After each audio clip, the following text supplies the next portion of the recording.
bahan penelitian kadang-kadang research question ini disamaartikan dengan permasalahan yang akan dieksplor, akan diselidiki, akan dikaji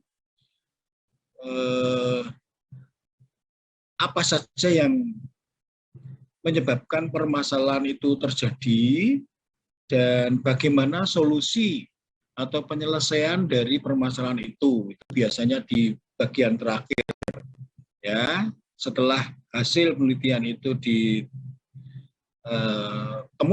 atau diperoleh, lalu diadakan diskusi dengan melihat berbagai temuan-temuan yang sudah didapat oleh orang-orang terdahulu dan juga konsep-konsep teori, lalu dibuat satu kebijakan yang akan diambil, keputusan yang akan diambil oleh sebuah manajemen, misalkan itu berupa business research atau research bisnis. Nah, kemudian kita lihat bagian yang pertama ini, yaitu klarifikasi research question. Yang biasanya pertama kali ini kita bicara mengenai research bisnis, ya, research bisnis atau riset yang dilakukan di dalam sebuah perusahaan, begitu ya, dalam sebuah perusahaan. Nah, itu juga nanti bisa dianalogikan kalau kita menyusun suatu skripsi, tesis, disertasi, itu seperti tadi saya sebutkan, ya.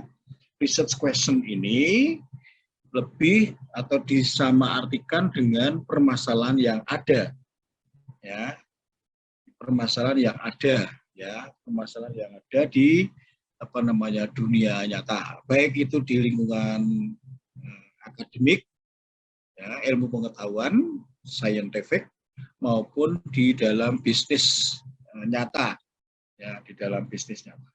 Nah, contoh yang ingin ditunjukkan di dalam slide ini adalah permasalahan yang ada di dalam suatu perusahaan.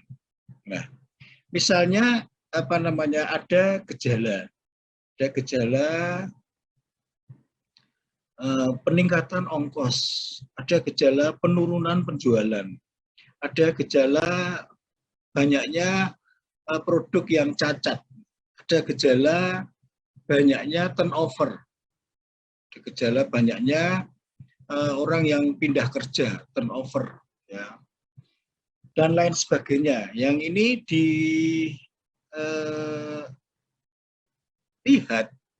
dirasakan oleh seorang manajer, ya. Lalu manajer itu menghadapi persoalan-persoalan atau gejala-gejala yang tentu saja menjadi masalah bagi perusahaan, itu lalu apa gitu loh, apa yang harus dilakukan, Nah, seperti gejala yang dilihat oleh manajemen, misalkan mengapa terjadi penurunan penjualan, ya, ini lalu diurai menjadi beberapa pertanyaan turunan, ya. Kemudian yang tadi saya sebutkan gejala yang bersifat umum, mengapa terjadi penurunan penjualan, ini lalu diturunkan menjadi manajemen question, ya, diturunkan menjadi manajemen question. Lalu apa ya, kenapa kok terjadi penurunan penjualan, ya? Apa yang menyebabkan terjadi penurunan penjualan, ya? Mengapa? Apa yang menyebabkan terjadi penurunan penjualan? Nah, itu menjadi suatu pertanyaan riset. Apakah karena penurunan penjualan, ya? Penurunan penjualan ini disebabkan oleh banyaknya produk yang cacat. Apakah disebabkan oleh harga barang yang dijual? Apakah disebabkan oleh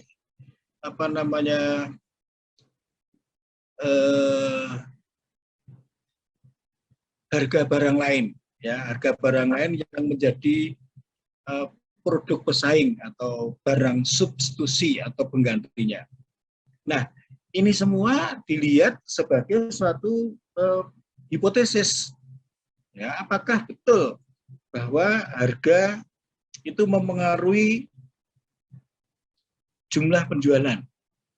Apakah betul bahwa banyaknya yang cacat itu mempengaruhi penjualan? Apakah betul misalkan saja waktu pengiriman sampai dengan konsumen itu bisa menurunkan hasil penjualan.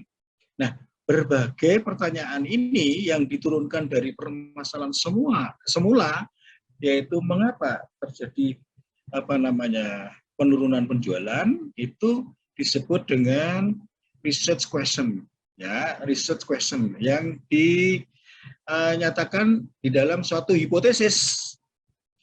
Ya, betul enggak bahwa misalkan tadi harga barang yang dijual itu berpengaruh terhadap penjualan? Betulkah tadi bahwa jumlah barang yang cacat itu berpengaruh terhadap hasil penjualan? Ya, betulkah waktu pengiriman itu berpengaruh terhadap hasil penjualan? Nah, itu semua menjadi suatu hipotesis. Nah, hipotesis itu apa? Kita tahu bahwa hipotesis itu suatu pernyataan yang harus dibuktikan kebenarannya. Benar enggak hipotesis itu? Benar atau tidak hipotesis itu yang harus dibuktikan. Nah, dibuktikan dengan apa? Dibuktikan dengan penelitian. Nah, sekarang hipotesis-hipotesis itu tadi ada namanya variabel. Nah, variabel ini menjadi sumber dari pertanyaan berikutnya. Pertanyaan untuk melakukan pengukuran variabel. Nah, data yang dibutuhkan apa? Kalau data itu sekunder, dari mana? Ya, itu kemudian kalau data itu primer harus ditanyakan kepada responden. Pertanyaannya seperti apa? Jadi ada pertanyaan-pertanyaan yang digunakan untuk mengukur, ya, pertanyaan-pertanyaan yang digunakan untuk mengukur variabel yang ditentukan. Nah, itu disebut dengan measurement question. Oke, itu bagian awal, ya, diklarifikasi dulu. Ada persoalan apa? Nah, persoalan apa? Lalu persoalan itu diturunkan menjadi pertanyaan-pertanyaan. Pertanyaan-pertanyaan itu sekali lagi yang harus dijawab dengan adanya sebuah riset. Nah, ini bagian yang pertama atau langkah pertama, yaitu adanya klarifikasi dari research question. Sekali lagi, bahwa research question itu kadang-kala disamaartikan dengan permasalahan yang ada, yang akan dicari solusinya. Ya, akan dicari solusinya. Itu bagian yang pertama. Kemudian, setelah clear, ya, ada dilema, ada manajemen research, ada research question, dan seterusnya, sampai dengan measurement research, itu lalu diajukan suatu proposal, ya, mengajukan suatu riset, ya, mengajukan suatu riset, ya, mengajukan suatu riset. Nah, tentu saja riset ini dibatasi oleh sebuah anggaran, ya, sebuah anggaran, ya, sebuah anggaran.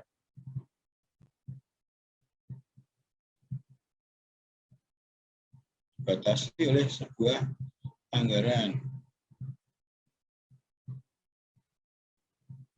Ya, akan dialokasikan anggaran atau sumber daya yang dibutuhkan untuk melakukan riset. Nah, sekarang kalau biaya yang digunakan itu dengan manfaatnya itu lebih besar, manfaat, lebih besar biayanya, maka riset itu tidak perlu dilakukan. Ya, rugi.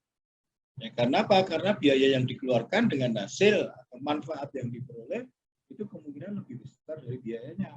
Tapi kalau biayanya itu kecil dan diduga akan memberikan manfaat yang besar, ya tentu saja riset itu dilaksanakan. Ini berdasarkan pengalaman-pengalaman ya, berdasarkan pengalaman-pengalaman di masa yang lalu ya, yang sudah dicatat ya sebagai rule of thumb budgeting ya.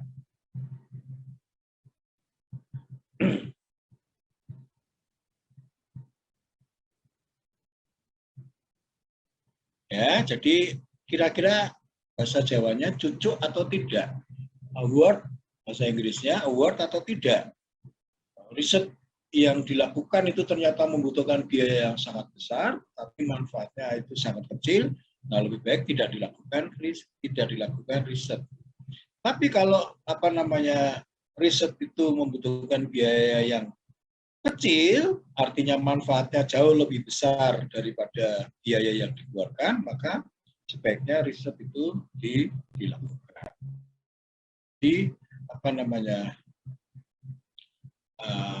Akan mengadakan suatu usulan sebuah riset gitu ya. Akan melakukan usulan propose riset. Ya. Ini sekali lagi yang kita bicarakan ini adalah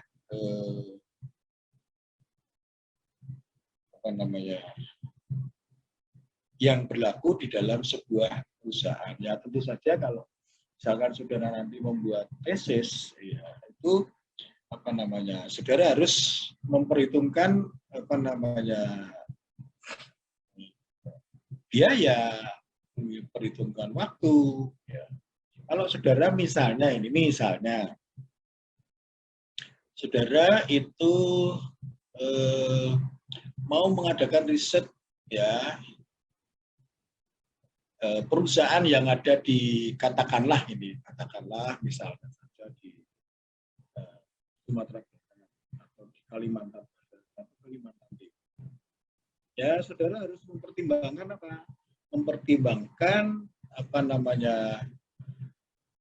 tujuan dari riset itu apa. Ya, lalu hasil yang diperoleh dari riset itu apa. Saudara bandingkan dengan waktu. Nah, kalau saudara hitung saya melakukan riset ini nanti baru selesai dalam waktu 2 tahun ya, saudara sangat diharapkan saudara menyelesaikan tugas tesis itu 1 semester. Jadi tidak mungkin saudara kok berlama-lama mencari data. Alasannya karena perusahaannya di daerah ya terpencar atau terpencil. Saudara harus mendatangi karena sudah diputuskan itu populasi untuk setiap untuk provinsi tertentu lah. Itu termasuk adalah budget yang harus saudara pikirkan. Anggaran waktu, anggaran dana, ya, anggaran pikiran dan seterusnya harus saudara pikirkan. Karena tidak mungkin saudara itu berlama-lama. Seperti misalkan saja saya beri contoh ya, waktu saya studi S3 itu teman saya itu lebih pandai dari saya. Tapi untuk hal tertentu dia memang kalah dengan saya, tapi banyak hal dia lebih pandai dari saya. Nah, dia menggunakan eksperimen. Ya, tidak memperhitungkan alat atau rumus yang digunakan untuk menyusun program eksperimen itu berapa lama. Nah, ternyata mulai dibuat, diproses sudah tengah jalan, waktunya sudah terlalu lama. Sehingga apa? Sehingga sudah sangat lama programnya sendiri untuk menyelesaikan eksperimen yang dia rancang, yang dia rencanakan di dalam proposal, itu tidak jadi. Nah, seperti ini artinya tidak memperhitungkan permasalahan-permasalahan yang berkaitan dengan anggaran waktu, ya, anggaran waktu. Jadi tidak bisa kok lalu tidak ada batasan waktu, tidak bisa juga tidak ada batasan biaya. Wah, ya biaya berapapun diberi, tidak bisa. Ya, ini harus dibandingkan antara cost dengan apa? Dengan value, biaya dengan manfaat. Manfaatnya kalau lebih besar, oke, run, laksanakan, teruskan. Ya, tapi kalau cost-nya lebih tinggi daripada value, ya harus ditinjau lagi, ya, di kelompok ini, ya, kelompok ini. Nah, kalau sudah oke, itu bisa dilaksanakan, kemudian lakukan alokasikan dana dari pihak yang memberikan perintah atau order, sudah. Lalu dibuat riset desain, rancangan riset. Ya, lalu dibuat langkah berikutnya adalah rancangan riset. Gitu. Jadi sekali lagi, saudara harus memperhitungkan ya waktu, kemudian dana, kemudian tingkat kesulitan. Jangan asal ideal-idealan. Kalau ideal-idealan, saudara bisa jadi terbentur pada masalah waktu. Bagaimanapun juga, saudara dibatasi oleh waktu. Ya, tidak bisa saudara menyelesaikan dalam waktu 4 tahun. Nah, habis, saudara jatahnya sebagai mahasiswa S2 habis. Waktunya nggak ada 4 tahun S2. Sekarang harus selesai dalam waktu berapa tahun S2? 3 tahun ya? Halo? 2 tahun, Bapak. 2 tahun. 2 tahun, Pak. 2 tahun. Kalau saya seperti juga yang lain dan semester kemarin itu bisa lulus semua, baik S1 maupun S2, itu 1 semester. Udah. Nah, ini sudah berjalan 1 bulan, ya. Sudah berjalan 1 bulan, sudah ada yang sudah sampai metodologi penelitian. Sudah sampai bab 3. Jadi 1 itu pendahuluan, 2 itu konsep teori, lalu yang ketiga metodologi. Nanti berikutnya tinggal mencari data, tapi sebelumnya itu saya minta supaya di turn it in dulu, jangan sampai sudah menulis sampai bab 5 gitu ya, sudah sampai kesimpulan ternyata turn it in-nya 85%. Nah, itu bisa jadi masalah. Maka saya minta supaya di turn it in dulu. Sehingga saudara tidak bisa kok sebebas menggunakan waktu dan Anda harus dibatasi. Nah, setelah itu disetujui, ya tentu saja kalau saudara menulis tesis itu kesepakatan dengan dosen pembimbing utama terutama. Dosen pembimbing utama. Jadi saudara rencana mau menyelesaikan pengumpulan data berapa lama? 5 bulan, Pak. Wah, ya lebih dari 1 semester. Kalau saya kaget dulu saya. Ya. Jadi jangan terlalu lama. Ideal boleh, ya ideal boleh, tapi semuanya akan dibatasi oleh waktu. Itu adalah langkah yang kedua. Kemudian apa apa yang harus dipertimbangkan ya? Harus dipertimbangkan di dalam proposal itu. Ini beberapa hal, ya, tujuan, ya, kemudian metodologi. Tadi sudah saya sebutkan bagaimana saudara melakukan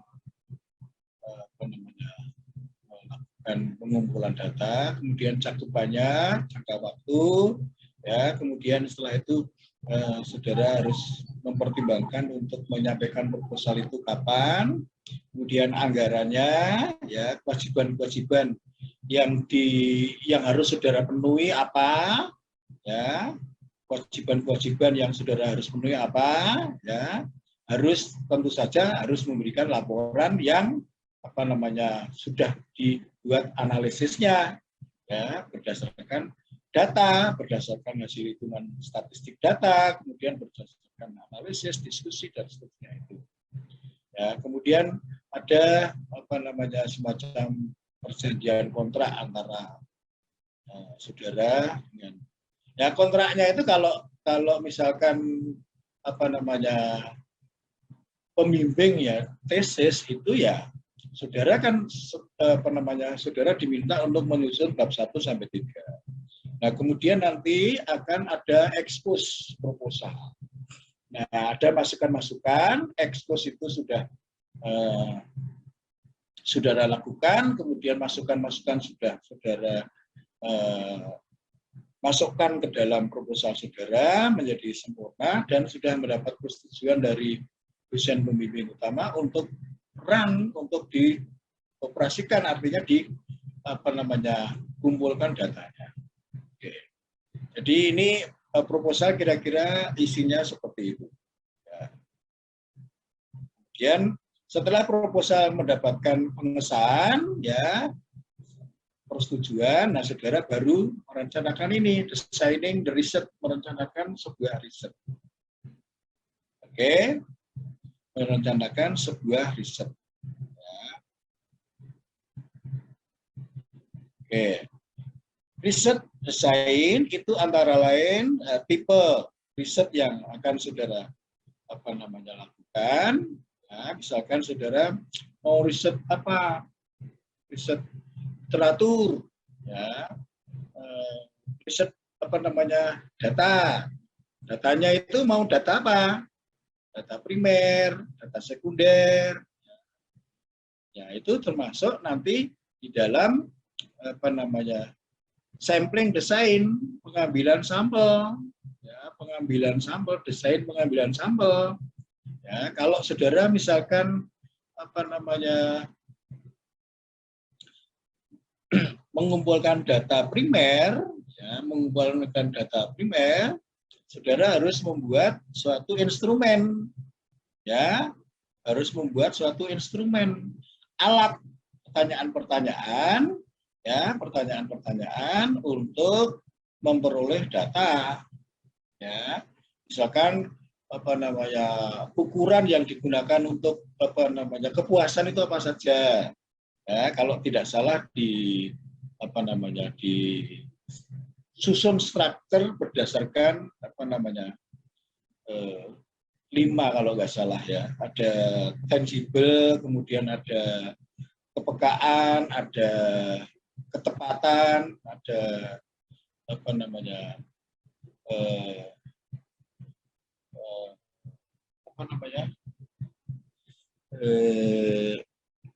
peduli dan seterusnya, itu sebuah ukuran, ya, ukuran-ukuran yang digunakan untuk menyusun suatu instrumen. Nah, ini ada alat, untuk mengumpulkan data, ya.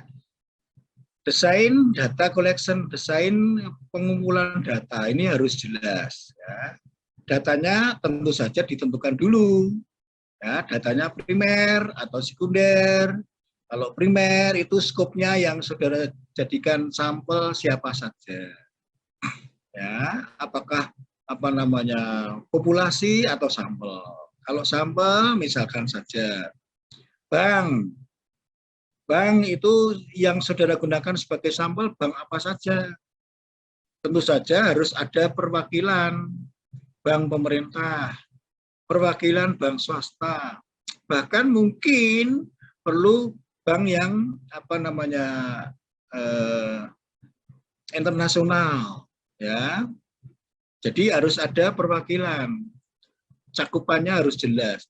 Kalau mahasiswa, ya mahasiswa mana saja yang saudara pilih, ya. Kemudian jangka waktunya kapan, ya, jangka waktunya berapa lama, time frame, rencana waktu, ya. Kemudian lingkungannya saudara itu misalkan, ya,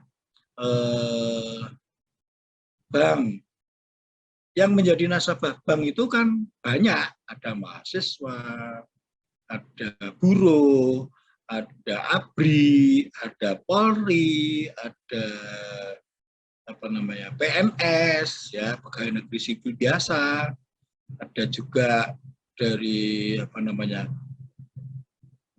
mungkin yang buruh lepas, seperti ada tukang beca, itu jangan diremehkan loh ya. Bisa jadi mereka punya tabungan untuk anak-anaknya, ya. Jadi bisa ini mengenai lingkungan, jadi supaya semuanya bisa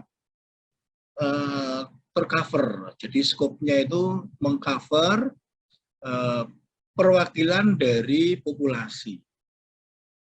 Nah, sama samplingnya itu mau sampling apa didesain, mau probabilistik, pakai probabilitas atau judgement, ya apa namanya kebijakan dan seterusnya. Tentu saja yang bisa dilakukan, yang sudah pernah saya lakukan juga, campuran di bagian tertentu mungkin bisa probabilistik, tapi di bagian lain saudara perlu kebijakan.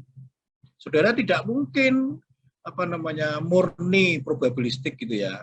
Murni probabilistik tidak mungkin. Saudara bagaimana bisa probabilistik murni kalau misalkan saudara mau ambil apa namanya nasabah bank? Bagaimana saudara bisa mengambil sampel probabilistik misalkan saudara mengambil apa namanya pasien rumah sakit, ya. Bagaimana saudara bisa probabilistik kalau misalkan saudara itu menggunakan sampling obat, ya obat generik gitu ya misalnya, atau obat tertentu, ya bisa berbagai macam produk. Jadi kadang-kadang yang bisa dilakukan itu adalah campuran. Ya, itu gambaran umum ya, overview dari riset proses. Nah, yang berikutnya ini yang belum saya singgung tadi adalah pilot testing. Ya, tadi instrumen, alat-alat yang terutama ya, instrumen ini, pengembangan instrumen ini digunakan untuk memperoleh data primer. Data primer itu data yang langsung diperoleh dari sumbernya. Kalau zaman saya dulu, itu data primer itu saya kumpulkan dengan kertas. Kalau zaman sekarang itu sudah bisa menggunakan Google Form. Cuman kalau Google Form itu saya tidak tahu apakah tidak terbatas. Artinya siapa saja bisa mengisi dengan Google Form. Ya, tentu saja kalau misalkan untuk responden tertentu perlu ada tuntunan, perlu ada pendampingan proses pengisian data, ya, proses pengisian data melalui Google Form itu, ya. Kemudian yang dimaksud dengan pilot testing itu pertanyaan-pertanyaan yang dibuat, yang disampaikan kepada responden itu harus diuji dulu. Ya, pertanyaan yang disampaikan itu ambigu atau tidak, menimbulkan multitafsir atau tidak, membingungkan atau tidak gitu.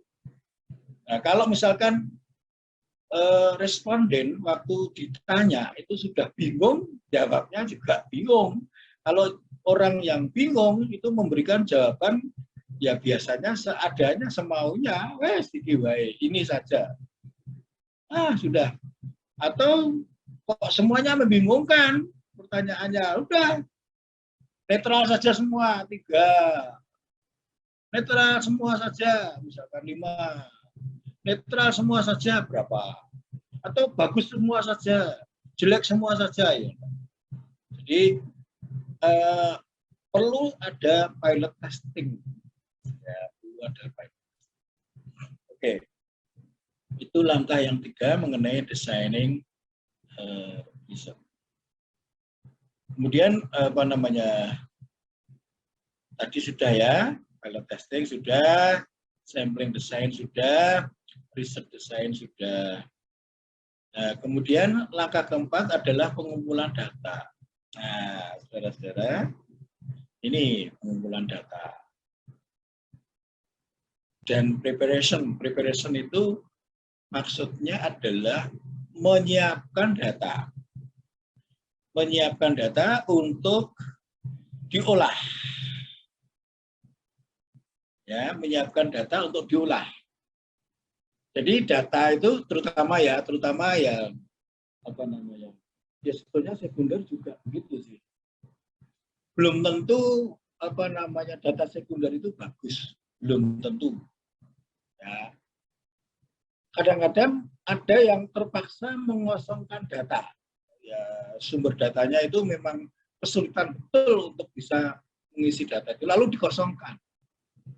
Maka setelah data itu direkap, dikumpulkan, misalkan di dalam satu program aplikasi Excel gitu ya, itu harus dilihat datanya lengkap enggak,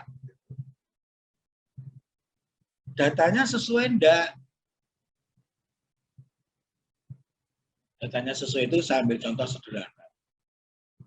Kalau misalkan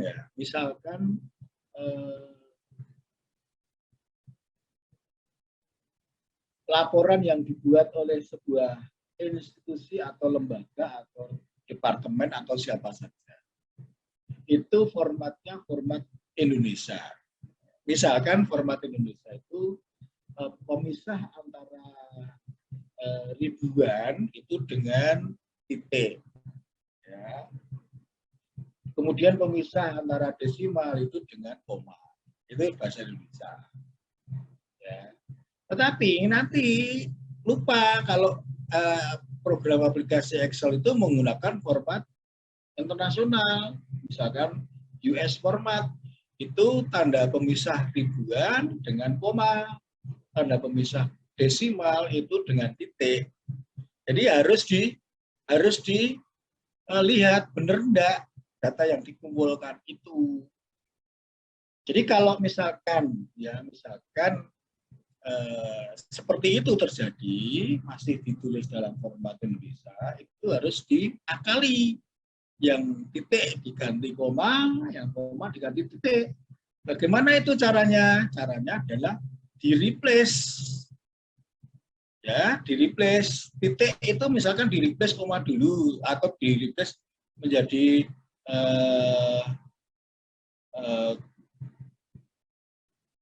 titik koma, ya. Kemudian yang koma di replace menjadi titik. Nah, setelah itu baru yang titik koma di replace menjadi koma. Jadi sudah bisa ada 2 tahap yang saya lakukan dulu. Nah, ini untuk menghindari satu proses yang macet, ya. Kalau misalkan datanya itu tidak seragam, ada yang pemisah ribuan titik, ada yang koma, nah nggak bisa diproses nanti, error. Ya. Itu contoh suatu mengumpulkan data dan sekaligus mempersiapkan data untuk bisa diolah. Ada kemungkinan juga saudara melihat variabelnya. Variabelnya itu bagaimana? Oh, variabelnya itu harus dilogkan. Ya, saudara harus ngelogkan dulu logaritma. Misalkan mau ln, logaritma natural atau eksponensial itu ya, ln E. Nah, saudara harus ln di logaritma naturalkan dulu. Caranya bagaimana? Ada di Excel.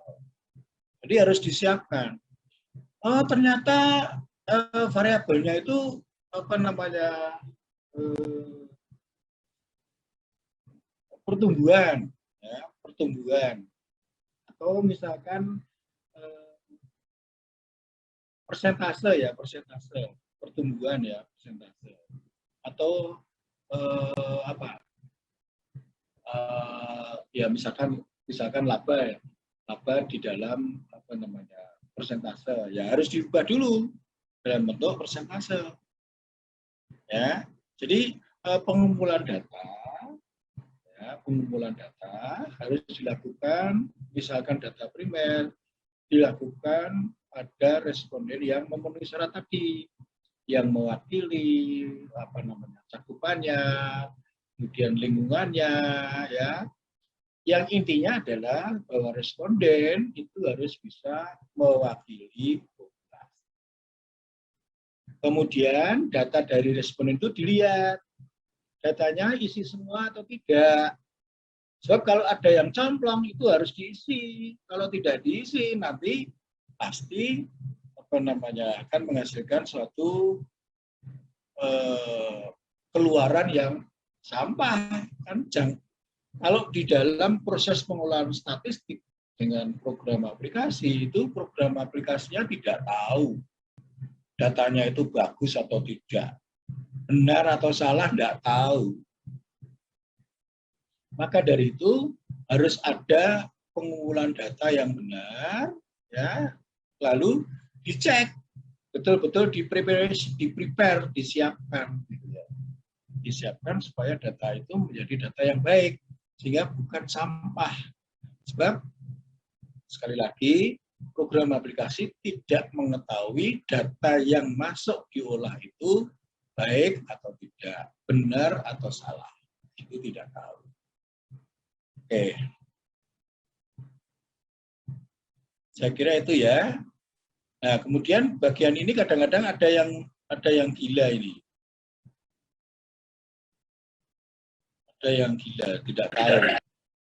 Gilanya itu ada yang menuntut bahwa bagian ini adalah 50% dari keseluruhan report. Jadi data analisis atau pengolahan data kemudian diinterpretasikan,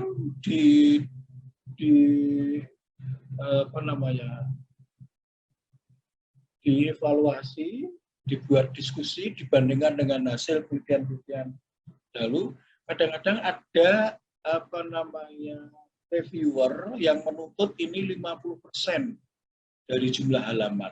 Kalau artikel saudara nanti misalkan berdasarkan riset itu 20 halaman, bagian ini ada yang menuntut 10 halaman. Saya tidak mengatakan itu salah, tapi saya melihat kepentingannya.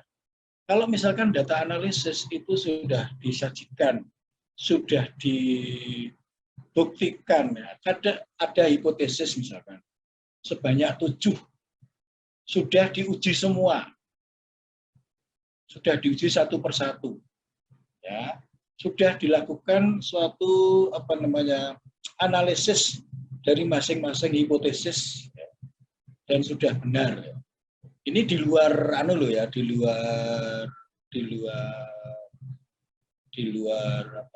deskripsi ya. Biasanya data itu dideskripsikan dulu. Nah, ini termasuk preparation ini. Ya, persiapan ini benar enggak datanya itu mewakili, itu di deskripsi. Kalau data analisis itu sudah dihitung ya berdasarkan alat uji statistik yang digunakan, kemudian diuji hipotesis yang sudah dibuat,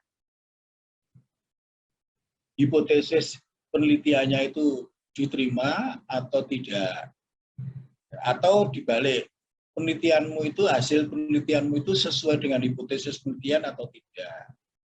Kadang-kadang kita mempunyai hipotesis 7 misalnya, ada 2 yang tidak sesuai, ya, ada 2 yang tidak sesuai. Kemudian ada kemungkinan juga hanya 1 yang sesuai, ya, tidak apa-apa. Ada kemungkinan memang suatu waktu tertentu itu datanya itu memang tidak bagus. Nah ini, lalu yang penting di sini ini interpretasi dari hasil data analisis itu di sini. Diulas satu persatu, dijelaskan, diuraikan. Kenapa kok bisa sesuai dengan hipotesis yang dibuat atau hipotesis penelitian, research hipotesis. Kenapa kok tidak sesuai? Harus dijelaskan. Nah ini di bagian interpretasi. Ini bagian yang menurut saya merupakan bagian yang penting. Saya tidak mengatakan yang lain itu kalah penting, tapi bagian ini merupakan bagian yang penting. Karena nanti akan memberikan rekomendasi berdasarkan ini. Kalau ini keliru, rekomendasinya keliru. Kalau rekomendasi keliru, keputusan manajemen keliru. Ya, jadi kalau keliru keputusan manajemen ya perusahaan, misalkan perusahaan ya tersesat. Tersesat itu artinya ya bisa menimbulkan kerugian bagi perusahaan. Oke, jadi ini bagian yang penting. Nanti kita lihat contoh artikel yang baik membuat data analisis dan interpretasi. Ya, ini langkah ke-5. Nah, kemudian ini coba saudara lihat. Reduce data to manageable size. Jadi kurangi data-data yang tidak penting agar supaya bisa dikendalikan. Ya, kendalikan jumlahnya dari sisi ketepatan tadi. Ya. Kemudian develop summaries, itu dibuat ringkasan di dalam suatu tabel. Ya. Dalam suatu tabel. Kemudian mencari pola. Polanya bagaimana? Misalkan di dalam deskripsi itu jelas. Oh, 50% responden itu wanita. 50% pria lah, baguslah. Imbang. Jangan sampai polanya itu wanitanya 10%, laki-lakinya mayoritas. Nah, jadi bisa saja tidak tepat dong yang diselidiki itu mengenai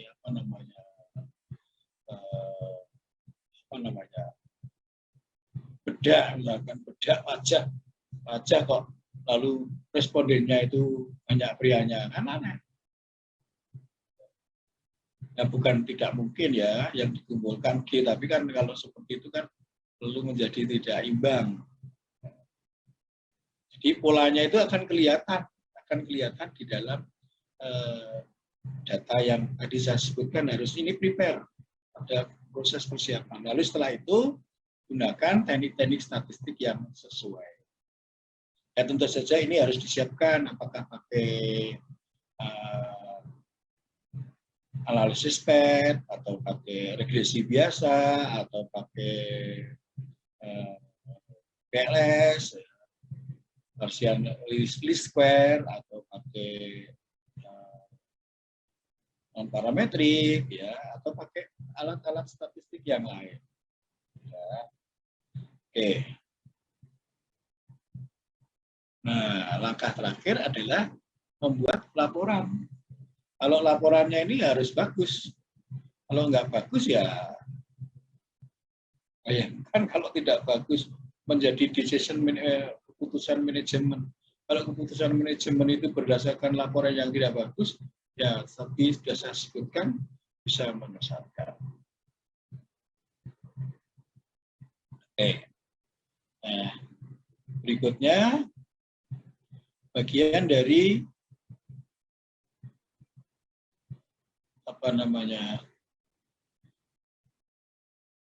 part of the research report. Ya. Itu ada 4.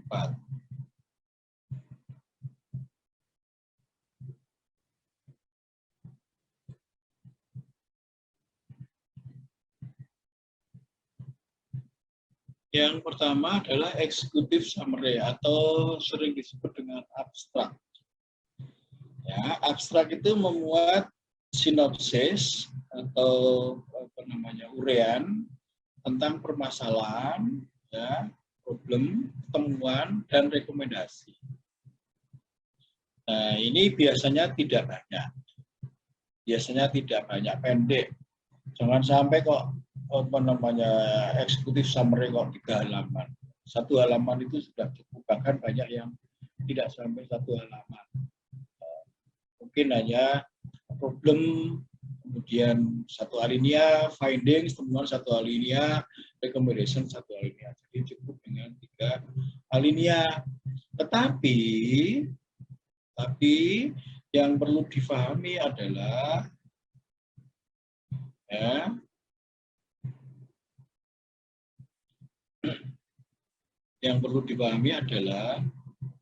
apa? Dari abstrak atau executive summary ini.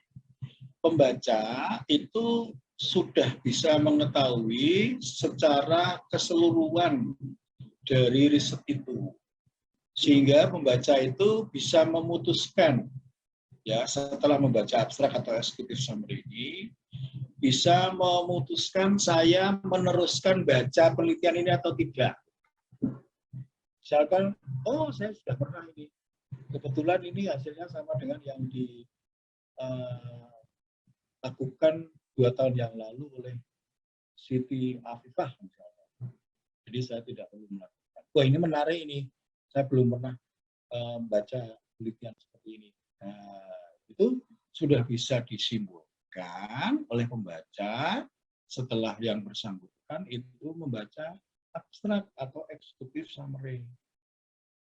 Ya, jadi betul-betul ini sesuatu yang bisa memberikan gambaran kepada calon pembaca, kalau saya sebut calon ya.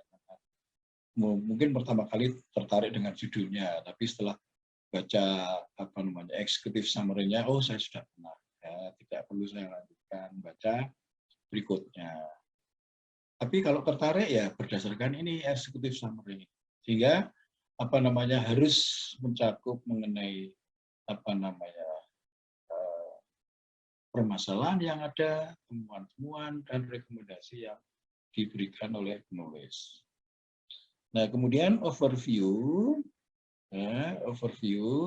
itu menjelaskan mengenai latar belakang, exploratory atau temuan-temuan yang dikaji, yang diteliti, ya, baik dari data primer, data sekunder, dan seterusnya. Kemudian rancangan riset, nah, prosedur, dan conclusion.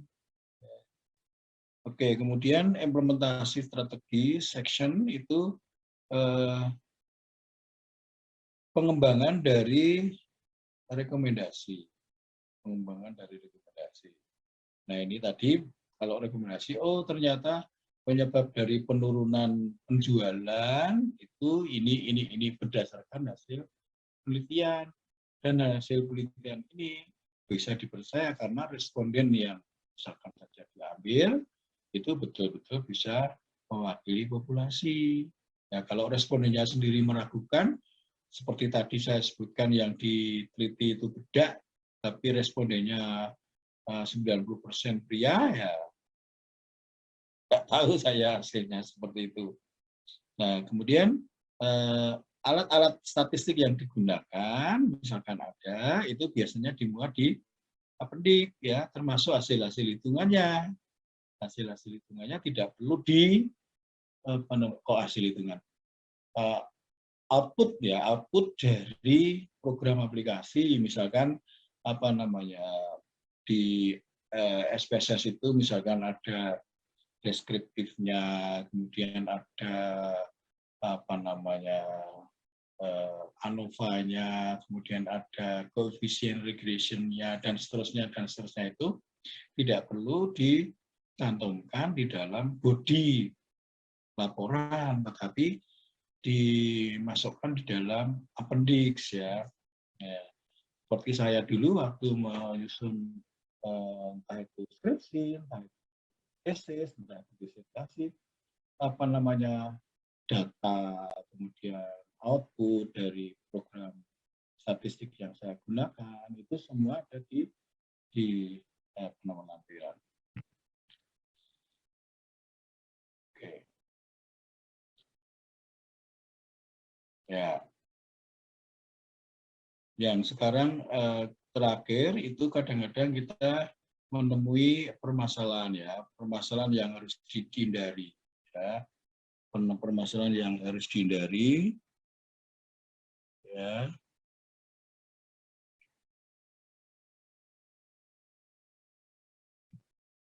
Ya, karena kadang-kadang data yang digunakan itu bukan data yang baik, ya, bukan data yang baik. Kemudian alat statistik yang digunakan juga kadang-kadang tidak tepat, ya, kadang-kadang tidak tepat, termasuk variabel-variabel yang menjadi alat untuk membuat persamaan regresi misalnya, itu diukur dengan, ya, dengan alat ukur yang tidak tepat, ya itu permasalahan-permasalahan yang bisa terjadi. Kadang-kadang ada yang gila itu seperti ini misalnya, belum melakukan penelitian tapi sudah ada hasilnya. Nah ini datanya dari mana, Wong? Belum melakukan penelitian kok. Oh nanti pasti begini hasilnya. Kalau enggak begitu ya direka-reka supaya begitu. Jadi datanya itu di apa namanya, direkayasa gitu. Nah ini suatu permasalahan-permasalahan yang harus dihindari ya, supaya tidak menimbulkan seperti tadi. Ya, ini seperti ini penyesatan dari keputusan manajemen, ya. Oke, itu bagian proses riset, ya, bagian proses riset. Ada komentar, pertanyaan, pendapat, tambahan, silakan.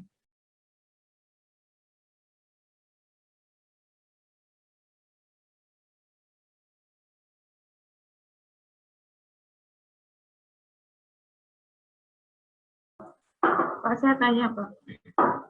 Ya. Kalau kita mau research, Pak, jadi kan tadi harus hitung biayanya berapa, terus saya mau tanya, Pak, kita tahu kalau kita mau riset itu kegunaannya buat atau harus maksudnya kegunaan dari hasil riset kita ini worth it nggak dengan biayanya. Tadi cara mengukurnya gimana ya, Pak? Mengukurnya gitu loh kan? Saya juga bingung kalau ini berapa ya anggarannya, budgetnya gitu dalam melakukan riset tersebut gitu. Ukuran yang kita pakai. Ya. Terima kasih ya, Pak. Baik, ya kalau kita, saya dan saudara berada di dalam perusahaan, itu ya apa namanya bisa tahu ya. Misalkan setahun itu kira-kira kalau terjadi kenaikan penjualan misalnya ya, terjadi kenaikan penjualan itu katakanlah bisa mendapatkan keuntungan 1 juta misalnya. Tapi ternyata riset yang dilakukan itu membutuhkan biaya 2 juta. Ya, itu berarti apa namanya budget itu melampaui kegunaan atau manfaat dalam 1 tahun. Ya, jadi yang bisa menghitung ya perusahaan itu sendiri. Kalau misalkan kan penjualan kalau sekian, lalu labanya berapa, cost-nya berapa, penerimaan berapa, kan bisa dihitung dari labanya. Dari laba itu lalu apa namanya disisihkan untuk melakukan penelitian. Tapi kalau ternyata penelitiannya biayanya melampaui laba atau mungkin sebagian besar dari laba yang diperoleh untuk riset lah, untuk bayar karyawan dan lain-lain, apa. Jadi ukurannya ya ukuran moneter, karena gini Mbak, kalau misalkan ada proyek penelitian seperti dulu waktu saya masih kuliah S1, itu ada proyek yang dilakukan oleh dosen-dosen FEUGM, itu mengajukan proposal kepada Bank Indonesia. Ya dananya itu unsurnya macam-macam, termasuk jasa peneliti, ya. Termasuk kalau tidak salah waktu itu ada rekap data, laporan keuangan, neraca gitu ada. Biayanya rinciannya banyak. Nah itu dihitung kalau seluruh dana itu yang dikeluarkan untuk penelitian itu besar, ya nggak award gitu ya, nggak cocok dengan yang didapatkan ya. Ukurannya ukuran moneter Mbak, ukurannya bisa diukur dengan keuangan. Jadi kalau sekarang ya misalnya ya di apa namanya dosen gitu ada penelitian hibah atau hibah penelitian. Jadi bantuan penelitian dari pemerintah. Nah, bantuan itu bisa diberikan kepada peneliti itu didasarkan pada anggaran yang disampaikan. Jadi ya yang betul memang penelitian itu kalau suatu proyek ya harus ada budgetnya. Nggak ada budget itu kan seperti saudara waktu nyusun skripsi, nyusun tesis nggak ada budgetnya, tapi mungkin kalau saya bisa mengartikan budget itu adalah waktu. Waktunya terlalu lama, saudara boros banyak, membutuhkan banyak waktu. Ya, mungkin juga dana bisa dihitung, tapi secara eksplisit itu tidak dicantumkan di dalam proposal. Tapi kalau suatu usulan seperti tadi saya sebutkan, hibah penelitian dosen, hibah penelitian dosen itu ada pemula, ada tingkat lanjut, ada sampai ke yang sudah S3 gitu ya, sudah lulus S3 itu juga ditentukan tarifnya macam-macam, bisa seperti Pak Rudi dan Pak Badrik itu jangka waktunya setahun, anggarannya cukup besar, 300-an juta, tapi dia memang tidak hanya Jawa, tapi dia juga meliputi beberapa kabupaten di Kalimantan misalnya. Jadi tergantung dari ininya, Mbak. Dan kalau misalkan pemerintah mengaku ini manfaatnya besar ini, dengan mengetahui bahwa ada terutama untuk pemerintah daerah ya, misalkan ada belanja daerah berkaitan dengan kesejahteraan gitu, ukurannya jelas dan seterusnya, itu ini penting ini untuk diambil kebijakan bagi Kementerian Dalam Negeri, misalnya seperti itu. Jadi diukur dengan uang, Mbak, Ya, Pak. finansial.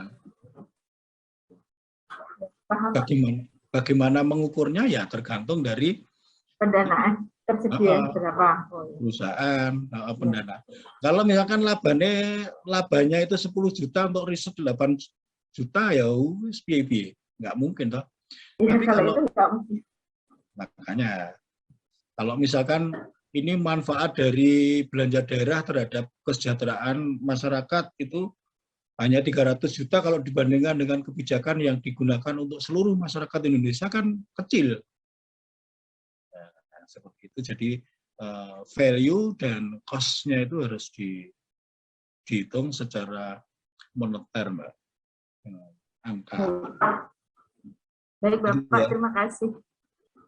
Jadi sekarang ini banyak hibah.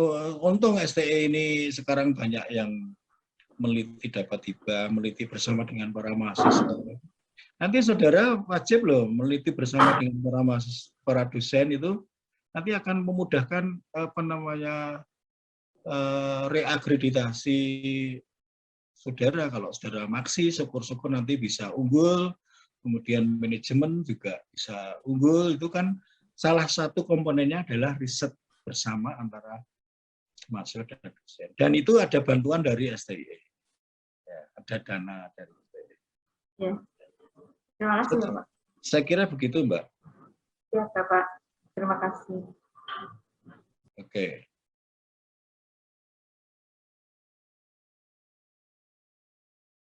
Sudah?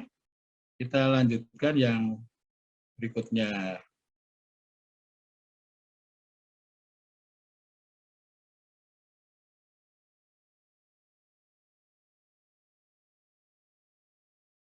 Ini bukan bagian yang lain, bagian yang tadi kita bicarakan. Masih pada research question dan data and exploration. Nah, jadi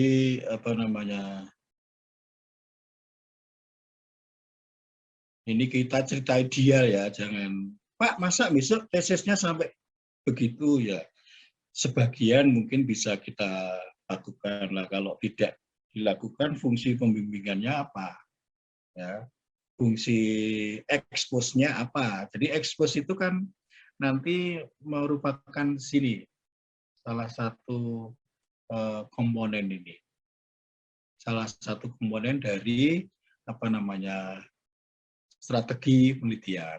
Jadi saudara nanti membuat bab 1 ya, kemudian metodologi dan seterusnya itu kemudian dieksposkan, ditunjukkan ke teman-teman ya. Tapi kalau sekarang ya mungkin masih online. Kalau zaman dulu itu maksudnya sebelum COVID ya, Sebelum COVID, expose itu menjadi bagian yang sangat penting ini. Group discussion ini. Ya, group discussion ini isinya adalah mahasiswa yang mau nyusun tesis, mulai mau mengumpulkan data gitu ya, bersama dengan dosen pembimbingnya, terus dihadiri oleh para mahasiswa. Ya, dihadiri oleh para mahasiswa. Dan apa yang saya kadang-kadang terkejut itu ada konsumsinya. Ya, jadi waktu ekspos itu ada konsumsinya. Nggak tahu itu yang mulai siapa, kapan, saya tidak tahu. Tapi kalau online juga tentu saja nggak pakai konsumsi. Ya, oke. Ini tujuannya untuk eksploratory itu adalah penyelidikan ya, penyelidikan agar supaya yang diperoleh itu sungguh-sungguh data yang tadi apa yang saya sebutkan tadi.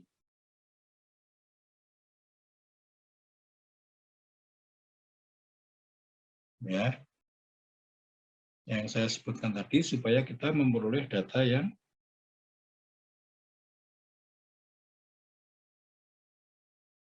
tepat, tidak sampah, ya, tidak sampah, tetapi data yang tepat. Kalau kita mau menyusun suatu kuesioner, pertanyaan itu juga pertanyaannya salah satunya tidak ambigu, tidak menimbulkan multitafsir. Jadi waktu jawab itu memang responden menjawab dengan tepat, ya, tidak karena bingung lalu menjawab, tidak seperti itu. Ya. Oke.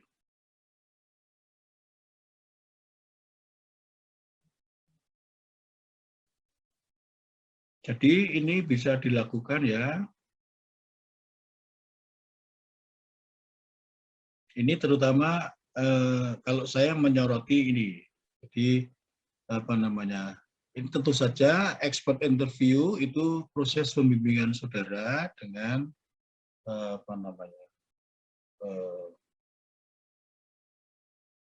pembimbing utama. Kalau misalkan di dalam suatu lembaga atau perusahaan begitu, ya mendatangkan ahlinya.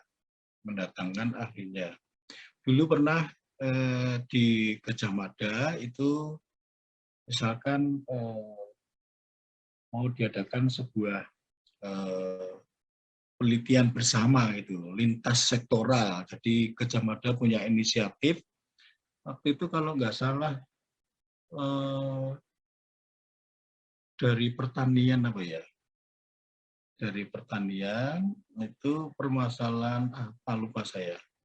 Jadi mengumpulkan dari berbagai bidang ilmu, ya, dari berbagai bidang ilmu. Masalahnya masalah teknologi pertanian, tapi yang diundang itu ada ekonom, kemudian ada dari teknik komputer, ya, mungkin untuk menggunakan teknologi yang tadi salah satunya Google Form, ya, dan lain sebagainya. Jadi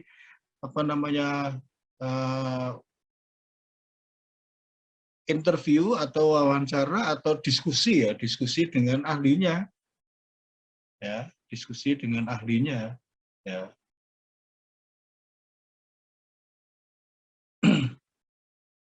Kemudian ada juga secara individu, ya, interview secara individu, ya. Intinya apa? Intinya adalah supaya bisa ditemukan data yang bagus. Sumber data yang didapatkan itu sumber data yang bagus. Ya.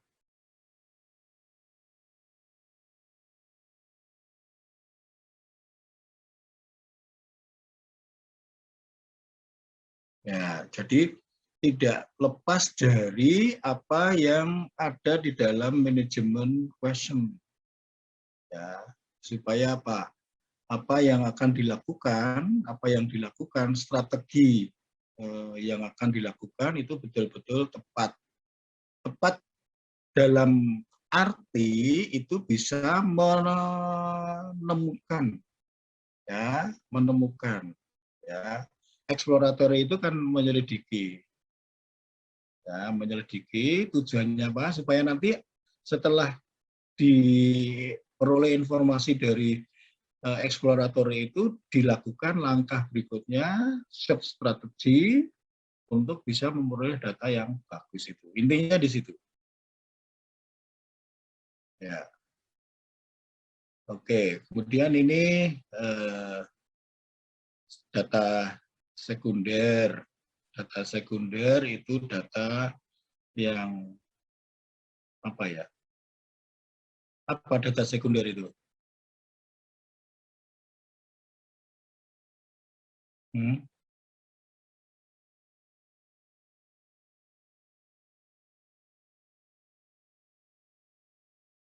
Data sekunder itu data yang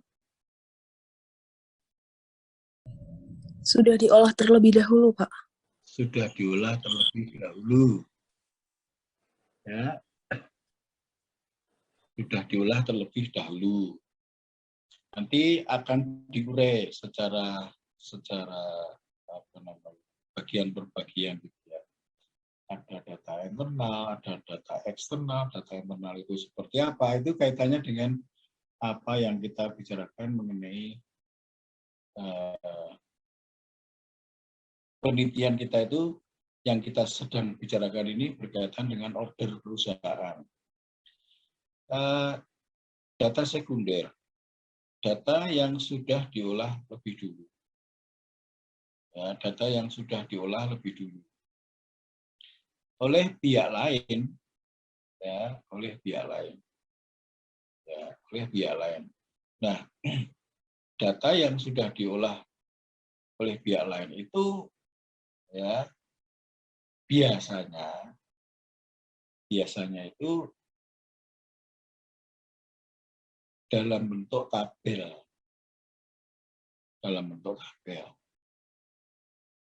Nah, dalam bentuk tabel.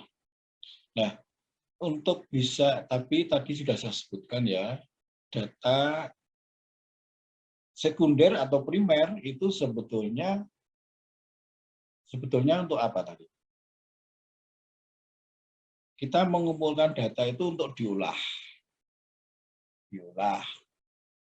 Waktu mengolah itu didasarkan apa? Datanya misalkan saya ambil contoh. Data mengenai hasil penjualan. Misalkan data time series, ya. Time series sebuah perusahaan, time series. Jadi misalkan untuk jangka waktu misalkan saja 3 bulan. Ya, 3 bulan. Hasil penjualan. Biaya advertensi. Ya, kemudian jumlah barang yang rusak. Sebetulnya data-data itu nanti dimasukkan di dalam satu wadah. Namanya apa coba?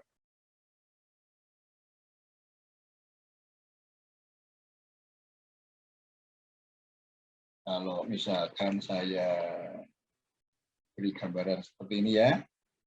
Saya beri gambaran seperti ini misalnya. Misalnya saja saya beri contoh. Misalkan Q itu hasil penjualan. Misalkan biaya advertensi itu A. Misalkan jumlah produk yang rusak, ya, defect, cacat. Misalkan apalagi waktu pengiriman B. Ya. Nanti kan ini kan ada data. Misalkan datanya itu data dari 2018 1 1 itu Januari. Atau tanggal 1 misalkan. Bulan pertama tanggal ini atau 3 bulan. Selama 3 bulan, 2018 Januari 1 sampai 31. Misalkan terus begitu bulan kedua dan seterusnya. Data nanti kan dimasukkan di sini nih. Ini apa terus punya A, D, B itu apa? Variabel, Pak. Variabel. Nah, variabel.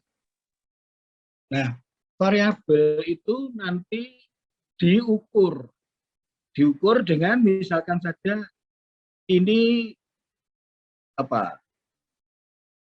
Dalam juta rupiah misalkan. 2 itu artinya 2 juta. Terus ini tadi apa? Cacat ya, 1, 2 misalkan 10 sampai dengan atau mungkin persen, berapa persen yang cacat. Waktu misalkan dalam hari, misalkan berapa hari pengirimannya atau jam. Nah, ini masing-masing variabel ini ada ukurannya. Ya, masing-masing variabel ini ada ukurannya. Nah, lalu saya tadi menyebutkan ada logaritma natural, ada dan seterusnya lah. Nah, ini kadang-kadang untuk menyerasikan. Misalkan, ya, kalau ini advertensi saya biarkan dalam jutaan. Ya, 100 juta sekian itu kan banyak sekali. Sedangkan produk yang cacat misalkan dalam persen kan 0,0 semua. Nah, itu harus diintegrasikan, diserasikan. Ya, ada yang dilonkan, ada yang dan seterusnya. Tapi itu nanti jadi itu ada integrasi, ada penyesuaian, ya, untuk data security. Jadi tidak asal diambil.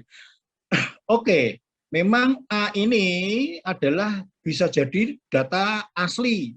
Nanti saudara buat tabel lagi, ya, di sheet berikutnya misalkan saudara pakai Excel, lon A, ya, A yang dilonkan. Misalnya seperti itu. Jadi sudah ada perubahan. Ya. Kalau misalkan tadi contoh yang lain itu ada koma, ada titik dan seterusnya itu. Ya. Supaya apa? Supaya sumbernya data sekunder itu atau data yang disebut data sekunder itu bisa betul-betul useful. Ya. Jadi tujuannya itu supaya menjadi useful, bermanfaat, sehingga apa yang kita olah nanti betul-betul data yang ini, data-data yang tidak sampah.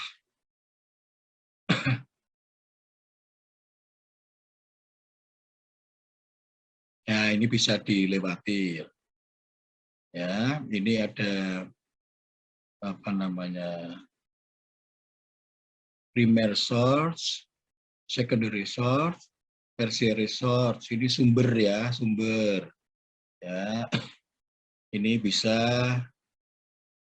dari internet, ya, itu tertiary source. Itu sumber-sumber yang sekarang saya kira sudah ada. Ya, ini betul-betul data yang primer source itu data yang raw data yang masih mentah. Gitu. Jadi kalaupun data yang dari responden kemudian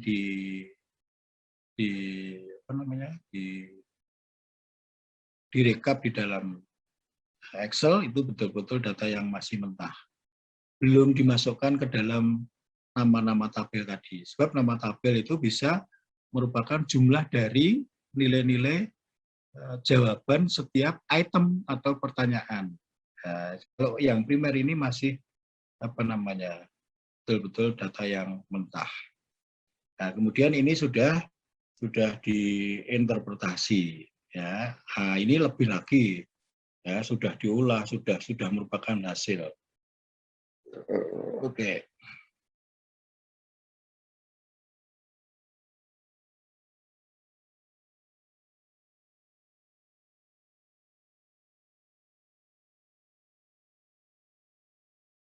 Nah, seperti tadi saya sebutkan, ini integrasi data. Ya, data itu bisa data internal, bisa data eksternal. Internal itu berasal dari perusahaan. Di dalam perusahaan, misalkan sumber dokumen mengenai pemasaran, sumber dokumen mengenai keuangan, sumber dokumen mengenai sumber daya manusia atau HRD, ya, sumber dokumen mengenai produksi atau operasi, ya.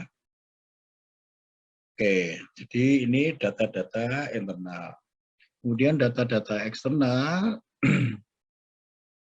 itu data yang biasanya diperoleh dari pihak luar, ya, data yang sekarang ini ada apa namanya database, bukan database, ada agen atau pusat-pusat riset gitu ya, yang apa namanya tujuannya itu bukan untuk laba, tapi memang jasa penelitian untuk non laba gitu ya. Tapi ada juga kalau saudara butuh data nanti beli. Nah, ini namanya apa namanya data yang dibisniskan, ya. Ada data yang dibisniskan. Nah, kemudian data-data itu juga ada yang public source, yang biasanya apa namanya biasanya diterbitkan oleh badan-badan yang dimiliki oleh pemerintah. Saya tidak tahu yang ini. Yang setahu saya itu yang publik, yang Indonesia itu apa namanya not for profit agencies seperti BPS, ya, Biro Pusat Statistik atau Bank Indonesia, BI, itu non profit. Saya tidak tahu apakah yang seperti World Bank, IMF zaman saya dulu, World Bank, IMF, apa namanya, dan sejenisnya itu masih not profit oriented, ya. Jadi saya bisa mendownload kapan saja, ya, berapa saja, semau saya, gratis. Tapi sekarang saya tidak tahu kalau ini bisnis. Ya. Oke. Tadi sudah ya, bisnis riset itu tadi ada tahapan-tahapan, clarifying riset, ini sudah tadi, harus ada permasalahan yang dihadapi oleh suatu manajemen, atau kalau saudara nanti sebagai researchers di penyusunan tesis, ya saudara sebagai orang yang melihat ada permasalahan, atau di dalam ilmu itu ada gap gitu ya. Ada gap. Gap itu apa? Gap itu? Gap itu ada kesenjangan atau perbedaan. Ya, misalkan ada yang berpendapat A berpengaruh pada B. Ada yang berpendapat A tidak berpengaruh pada B, itu namanya gap. Itu contoh yang sederhana. Ya, itu yang bisa saudara hadapi. Ya. Misalkan apa? Contoh tadi advertensi atau periklanan itu berpengaruh terhadap hasil penjualan. Wah, ternyata ada berbagai macam riset yang dilakukan oleh orang-orang top yang mungkin sudah Scopus 1, Q1. Ada perbedaan, ada yang satu menganggap berpengaruh tapi lemah. Ada yang menganggap berpengaruh dan kuat. Sama-sama berpengaruh. Yang satunya menganggap lemah, yang paling berpengaruh itu bukan iklan, tapi harga misalnya. Jadi itu contoh gap, ya. Gap antara para peneliti. Nah, saudara bisa apa namanya melakukan suatu uji penelitian yang sama. Yang sama. Artinya sama itu ya untuk S2 masih boleh lah menggunakan hasil model-model yang dikemukakan oleh orang lain. Seperti saya dulu juga begitu. Saya dulu kualitas jasa, soft wall, service quality. Ya, itu saya menggunakan Cronin ya. Menggunakan model yang disampaikan oleh Cronin. Sama. Ternyata kualitas jasa itu ada yang dipengaruhi oleh A, B, C. Ada yang A-nya kuat, ada yang B-nya lebih kuat. Nah, saya ingin melihat mana yang paling kuat gitu. Ya, tadi sudah saya sebutkan kalau struktur dari soft wall itu ada 5 kalau nggak salah. Ada paling kuat yang mana? Ternyata beda-beda. Itu artinya gap. Ada perbedaan hasil riset. Nah, saudara bisa masuk di salah satu itu, ingin membuktikan mana yang paling kuat. Nah, saudara nanti bisa, misalkan saja ada 3 kelompok gitu ya, A, B, C. Oh, ternyata saudara masuk kelompok A. Nah, hasil riset saudara masuk kelompok A. Misalnya saja. Kelompok A mengatakan bahwa harga itu berpengaruh lebih kuat daripada advertensi. Ya, misalnya seperti itu. Nah, itu contoh suatu gap dari yang kadang-kadang atau sering sekali digunakan oleh peneliti di lingkungan akademik untuk melakukan suatu riset yang akhirnya dilaporkan dalam bentuk tesis misalkan. Kalau disertasi lain cerita, nanti disertasi kalau sudah waktunya saudara nanti akan mendapatkan penjelasan yang beda. Jadi kalau S2 saya kira bisa. Jadi kemarin beberapa waktu yang lalu kalau saudara mengikuti semacam urean singkat ya, sering sekali kan S2 itu zaman dulu sudah, sejak zaman saya sudah melakukan semacam short course gitu ya, kursus-kursus singkat yang disampaikan oleh Prof. Badrik. Itu langkah pertama dari permasalahan itu untuk yang di lingkungan akademik adalah gap, ya, perbedaan antara temuan yang diperoleh antara satu kelompok peneliti dengan peneliti yang lain. Itu gap misalnya. Oke. Dan juga misalkan saja saudara bisa kalau sudah S3 nanti ya, ada ilmu yang sekarang mungkin sudah tidak relevan lagi. Ya. Nah, tentu saja itu didasarkan pada temuan masa lalu dengan temuan-temuan sekarang. Sama, itu juga disebut dengan gap. Nah, seperti tadi saya sebutkan, itu permasalahan gap itu dari awal, lalu diturunkan, diderivasikan di dalam bentuk research question. Ya, research question ini nanti yang akan dijabarkan menjadi suatu hipotesis. Misalkan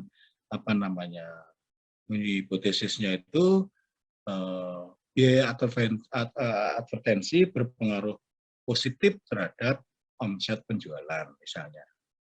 Nah, itu derivasi atau turunan dari riset yang lebih tinggi ya, riset permasalahan riset secara global. Oke.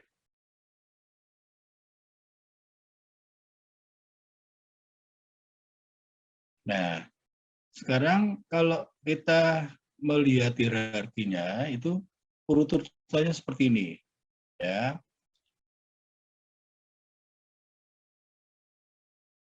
Ini penting ini, tapi sekali lagi ini tahapan ini adalah untuk manajemen ya, manajemen. Jadi kita anggap bahwa kita itu melakukan penelitian proyek ya, proyek di suatu perusahaan.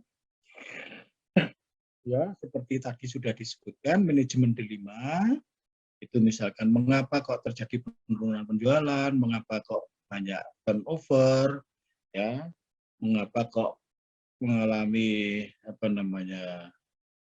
kenaikan jumlah barang yang rusak, ya, apakah ini karena mesinnya atau karena itu nanti diuraikan, diderivasikan menjadi riset question, ya.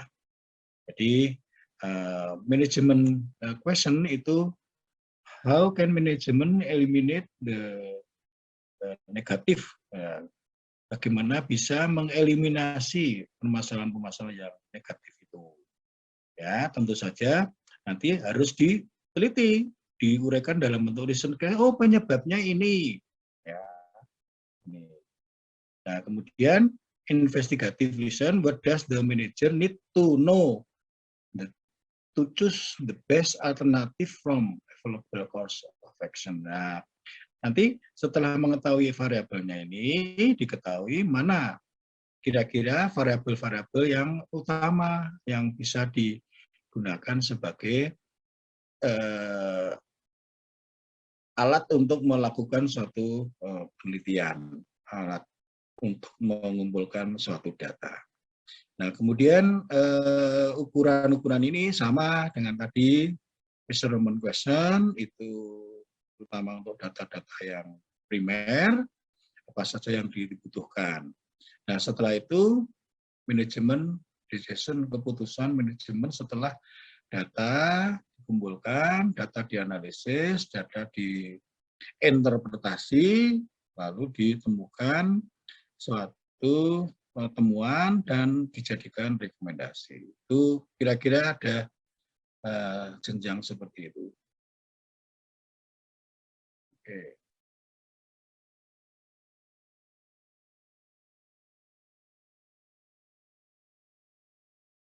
Ini sama dengan tadi. Jadi ada dilema, ada management question, ada research question, ya, yang nanti akhirnya menjadi suatu hipotesis.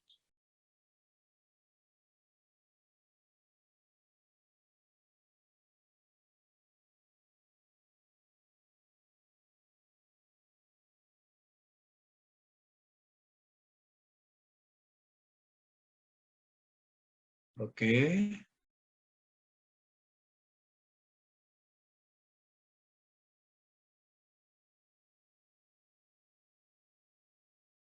Oke, saudara baca dulu ini ya, question ini.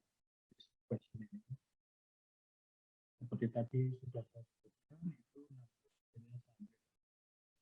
sampai penentuan variabel.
Oke, jadi setelah diadakan research question yang akhirnya memunculkan suatu hipotesis, di dalam hipotesis itu mesti ada variabel. Ya, seperti tadi saya tunjukkan ada advertensi, ada defects, kemudian ada delivery atau waktu pengiriman. Itu semua adalah variabel, ya. Nah,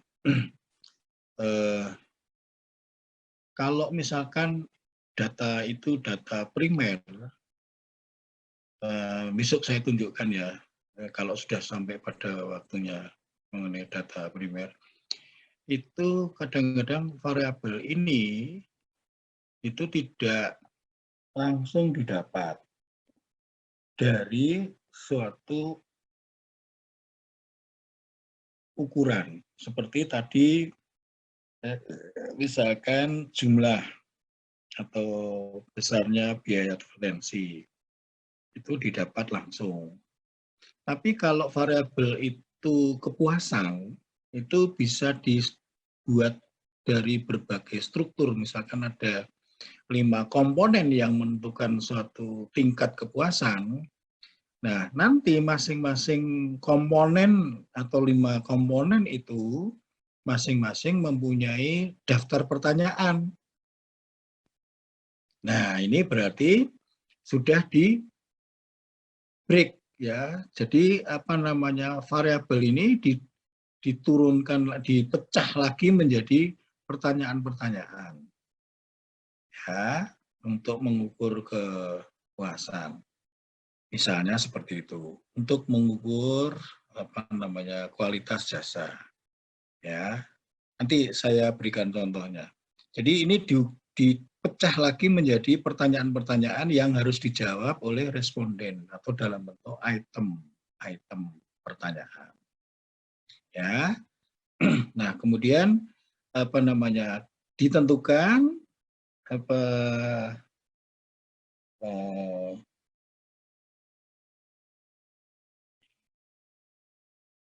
set scope of study. Nah, saudara mencakup, misalkan mencakup luasan studinya itu seberapa jauh. Misalkan kalau saya hanya membatasi pada mahasiswa di Yogyakarta, saya tidak perlu mencari responden mahasiswa yang ada di kota lain, Semarang, Bandung, Bogor, Surabaya, dan seterusnya. Ya. Tapi kalau saya mengatakan mahasiswa di Indonesia, nah saya tidak bisa kalau hanya skupnya itu Yogyakarta. Ya. Jadi biasanya di dalam judul suatu skripsi atau tesis itu di belakangnya, di belakang judul utama itu ada studi kasus di Provinsi DIY, studi kasus di Provinsi Jawa Tengah, studi kasus di Indonesia. Nah, kalau sudah di Indonesia berarti saudara harus menggunakan data yang tidak hanya satu provinsi. Ya, diharapkan sebanyak mungkin daerah-daerah yang setidak-tidaknya bisa disebut sebagai Indonesia. Ya. Nah, kalau sudah seperti itu, tadi saya contoh, misalkan apa namanya, mahasiswa Indonesia, ya mahasiswanya yang ditanya, yang jadi responden itu tidak hanya mahasiswa di daerah istimewa Yogyakarta. Ya. Jadi itu. Kemudian setelah itu hipotesisnya itu juga perlu dievaluasi. Ya, perlu dievaluasi apakah sudah betul bahwa ada apa? Saudara-saudara waktu menyusun hipotesis yang perlu saudara, ini sedikit dulu ya, sedikit dulu. Waktu menyusun hipotesis yang perlu saudara pelajari apa?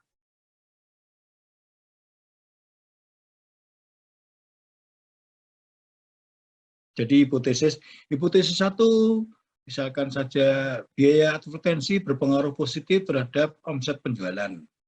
Itu kan tidak begitu saja muncul.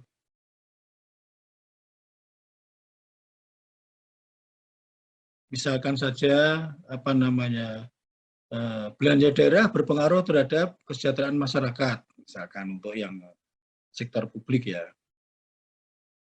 Kan tidak begitu saja muncul.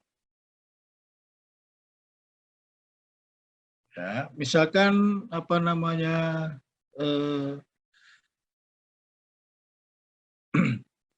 biaya per unit berpengaruh terhadap apa namanya kontribusi margin, artinya laba per unit ya. Biaya per unit akan berpengaruh terhadap profit margin, misalkan. Nah, itu kan tidak begitu saja muncul, tapi mesti ada dasar munculnya suatu atau adanya suatu atau tertulisnya, tertuangnya sebuah hipotesis. Ada yang masih ingat? Saya lupa ya. Ini ada. Saudara sudah baca belum? Apa namanya? Silabus yang baru.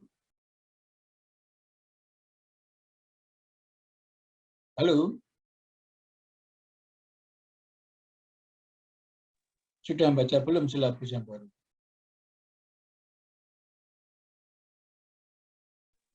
Belum, Pak. Oh, belum. Sebentar. Saya yang salah berarti.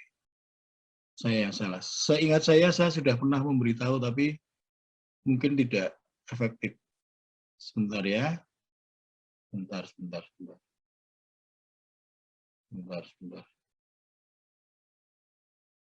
Ini bukanya gimana?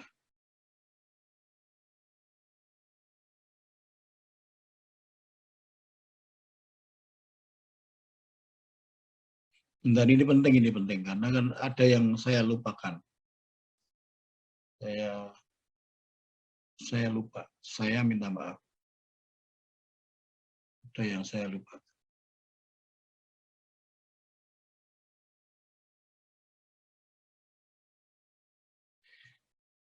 Sebentar ya. Saya bukakan dulu.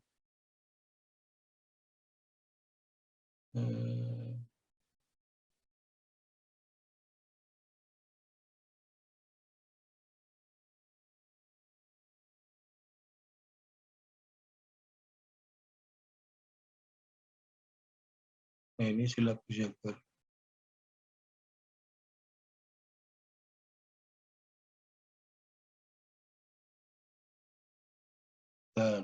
Bentar, ini penting.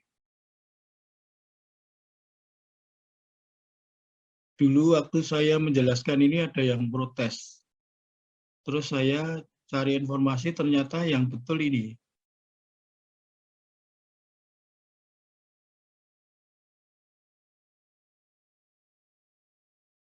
Saya cari informasi yang betul itu ini. Bisa dibaca? Bisa, Pak. Bisa, Pak. Bisa, Pak. Bisa, Pak. Yang sesuai dengan silabus lama apa? Pak.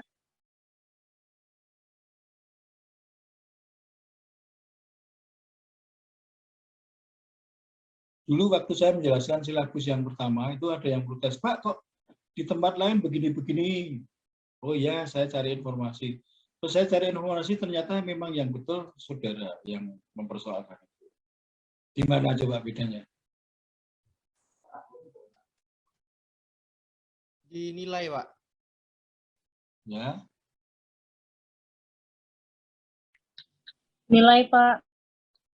Nilai akhir? Enggak sama. Iya, Pak.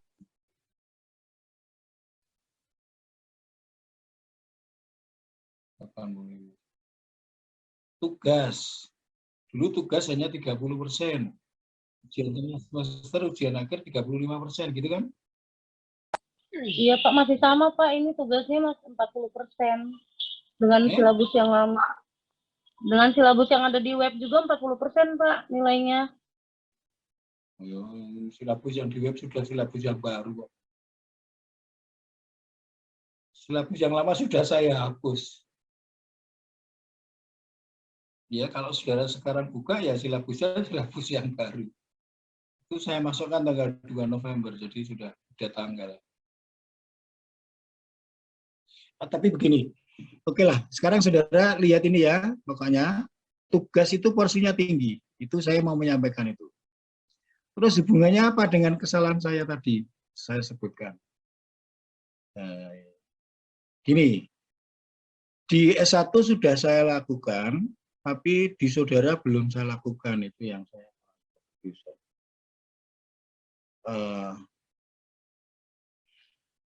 Saya akan memberikan poin pada siapa saja yang memberikan respon, siapa saja yang bertanya. Nah, kalau dulu pertemuan pertama dan kedua, saudara pernah bertanya, pernah menjawab pertanyaan saya, pernah memberikan respon, entah benar entah salah, saudara tuliskan nomor mahasiswa saudara di grup. Saya pernah merespon, Pak. Halo? Iya, Pak. Iya, Pak. Iya, Pak. Moga-moga saudara yang pernah merespon, saudara pernah menjawab, saudara pernah bertanya, itu ingat. Moga-moga. Nah, itu nanti akan saya masukkan di dalam komponen yang 40 itu. Selain PR-PR yang saya berikan pada saudara. Bisa ditangkap maksudnya? Bisa, Pak. Bisa, Pak. Pak. Ya. Jadi gimana mau bilang apa saya? Usahakan saudara ya bertanya atau memberi respon atau menjawab dan jawaban yang saudara berikan itu tidak harus benar. Tapi saudara memberikan jawaban. Ya juga tidak harus ngawur. Oh, ngawur baik. Benar salah untuk nilai, bukan begitu. Ya. Itu maksud saya. Jadi tadi saya bertanya apa ya? Oh, hipotesis. Untuk menyusun hipotesis ini saudara gunakan ada paling tidak itu ada 2 dasar. Syukur-syukur bisa 3. Apa itu? Nah, silakan memberikan jawaban. Ya, Pak. Rumusan Dan masalah. sebentar. Saudara siapa saja boleh jawab. Jawabannya itu sama dengan orang lain, tidak apa-apa. Beda, tidak apa-apa. Jadi jangan sampai saudara Yosua sudah menjawab, saudara Anik mau menjawab, Pak saya sama dengan Yosua, boleh. Gitu ya, tapi sudah berdasarkan pemikiran sendiri dulu, jangan waton idem, waton idem kuwi dhewe iso. Gitu ya. Jadi boleh menjawab yang sama, boleh menjawab beda. Ya. Pertanyaannya saya ulang. Untuk menyusun hipotesis, nah ini bukan evaluasi tapi menyusun, saya menyusun. Nanti evaluasinya lain cerita. Menyusun hipotesis paling tidak ada 2 dasar atau 2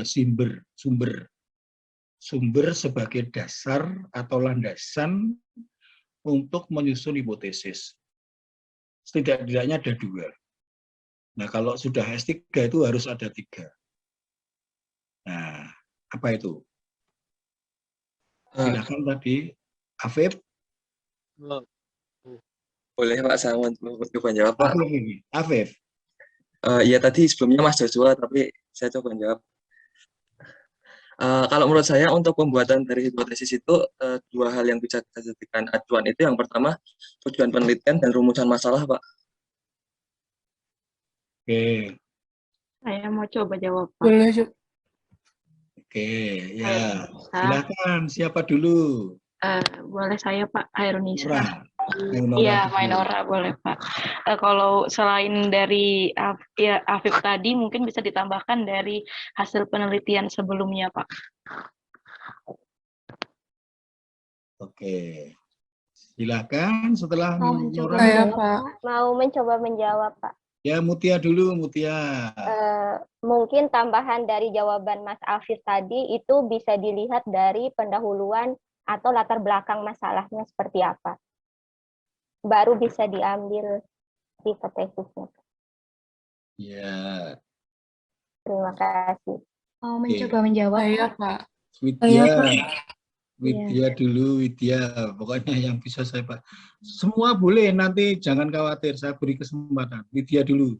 Ya, mau menambahkan dari sebelumnya, Pak, landasan dalam menyusun hipotesis itu bisa dari teori yang ada, sehingga dikait-kaitkan dengan penelitian sebelumnya, sehingga disusunlah hipotesis.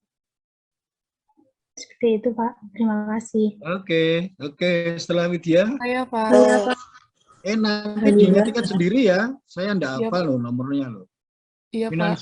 Finansial. Iya Pak, mencoba menambahkan dari Mbak Widya tadi, untuk menyusun hipotesis bisa juga selain dari teori, bisa menggunakan fakta ilmiah yang ada di lapangan Pak. Seperti itu. Terima kasih Pak. Oke. Saya, Pak. Saya Pak. Kristianti. Baik, terima kasih Pak. Tadi Saya, Pak. Kalau menurut saya, mungkin sama kayak Mbak Finansia dan Mbak Widya, selain teori terdahulu, kita juga bisa lihat fakta yang ada di lapangan, lalu kita lakukan penalaran. Nah, ini baru ini. Penalaran ini. Saya, Pak. Hanida, Pak. Oke. Yulvia. Ya, Pak. Jangan khawatir, Saya, Pak. Mas. Jangan khawatir. Hanida. 40 orang mau ngomong semua juga boleh kok. Iya, Pak. Ya, Pak. Yulvia dulu, Yulvia. Iya, saya menambahkan dari yang sebelumnya, saya setuju dengan Mbak Mayora tadi, yang dari penelitian sebelumnya, sama menurut saya dari fenomena terkini gitu, Pak. Jadi nanti dari fenomena itu nanti ya menggunakan penalaran lagi, tadi nanti lebih digali lagi gitu, Pak, dengan fenomena terkini gitu. Ya. Oke. Saya, Pak. Hanida. Siapa? Hanida. Hanida, silakan. Ya, pastinya menambahkan dari teman-teman yang tadi, kalau menurut saya adalah bisa juga dengan melakukan bisa juga dengan melihat eksperimen-eksperimen yang telah dilakukan penelitian-penelitian sebelumnya, dan dari kumpulan eksperimen tersebut kita bisa mendapatkan jawaban sementara. Jadi hasil dari eksperimen yang telah dilakukan peneliti sebelumnya. Eksperimen itu salah satu bentuk atau cara melakukan penelitian. Jadi kalau saudara menggunakan kata eksperimen, itu bukan suatu hasil penelitian, Mbak. Jadi eksperimen itu cara melakukan suatu atau metode penelitian. Hasil penelitian gitu aja cukup. Dari hasil penelitian itu bisa data primer, data sekunder, data primer atau data sekunder. Data primer itu bisa berasal dari eksperimen. Ya, gitu. Iya, baik. Terima kasih, Pak. Penelitian. Oke, setelah Hanida siapa? Anis, Pak. Siapa? Anis. Oke, di-mute dulu. Sudah, Pak. Saya setuju dengan pendapat tadi Mbak Mayora, kalau hipotesis itu dilihat dari hasil penelitian terdahulu, tapi harus disesuaikan dari penelitian terdahulu, apakah telah mempunyai data yang empiris, artinya data tersebut telah memperoleh suatu observasi ataupun pengetahuan yang layak dan benar gitu, jadi bisa diacu untuk penelitian selanjutnya, tidak hanya data yang sampah gitu loh, Pak.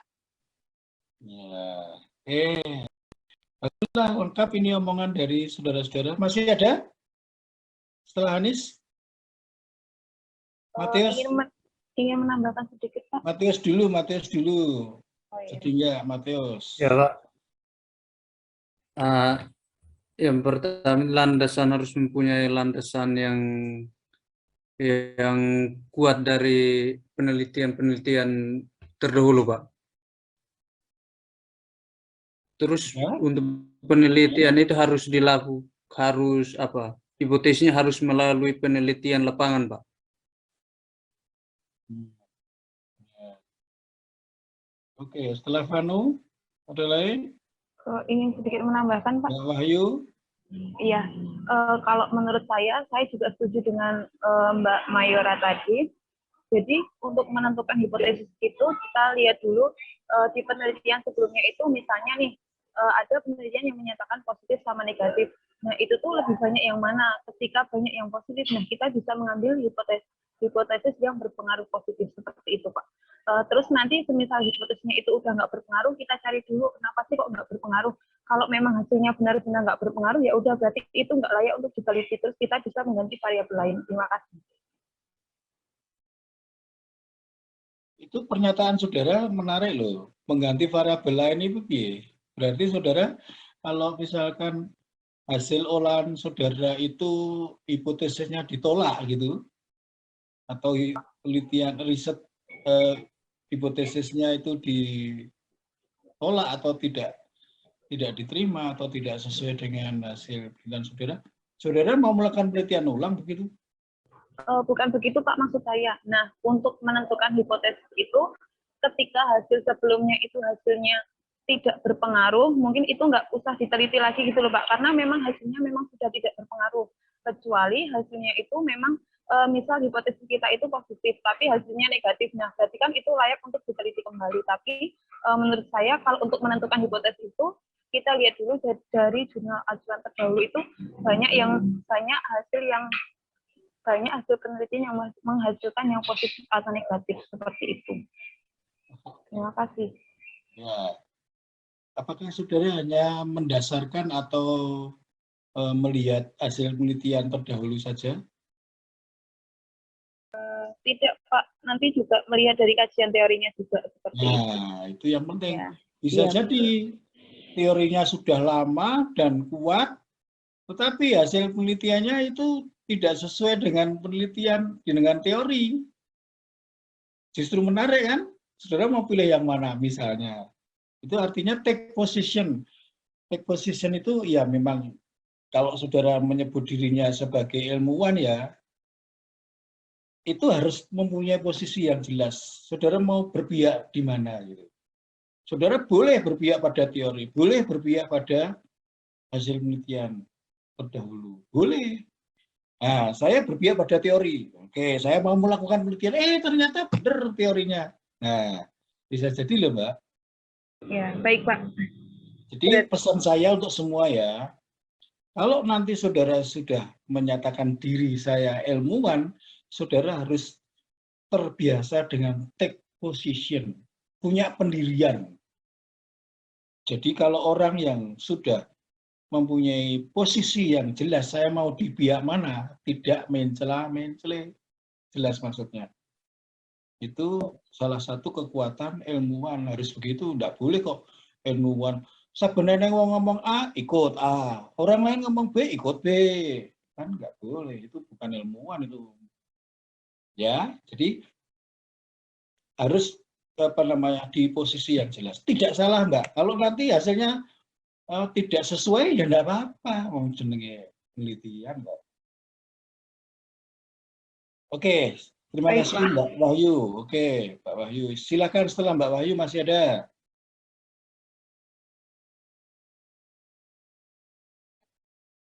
Ya, Ivan.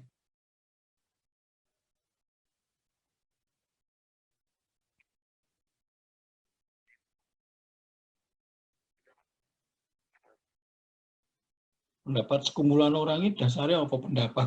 Piye kuwi? Orang sekumpulan orang itu pendapatnya dasarnya apa? Kan harus ada. Ya?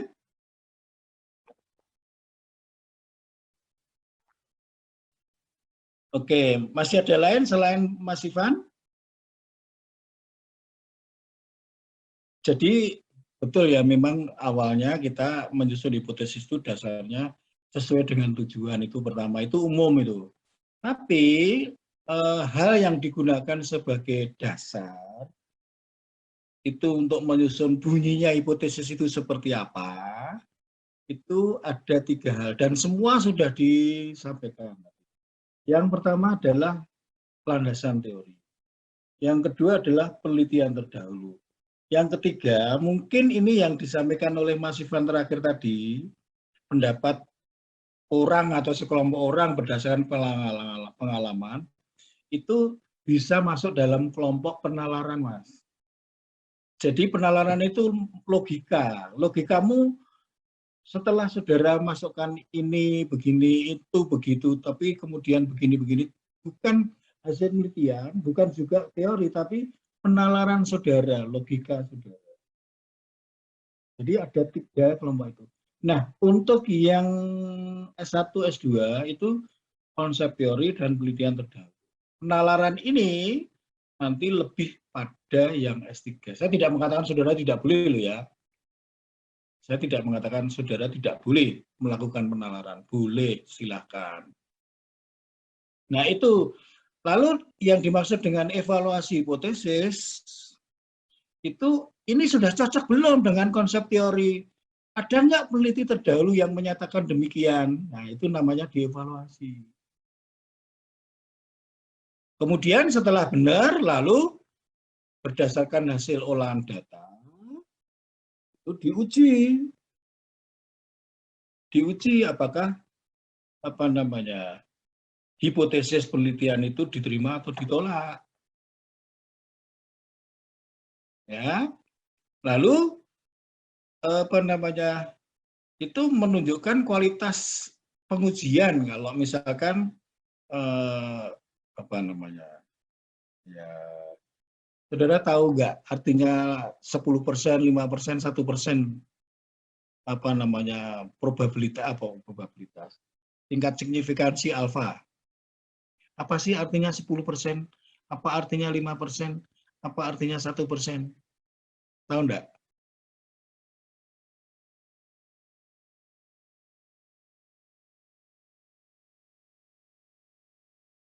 Halo? Coba jawab, Pak.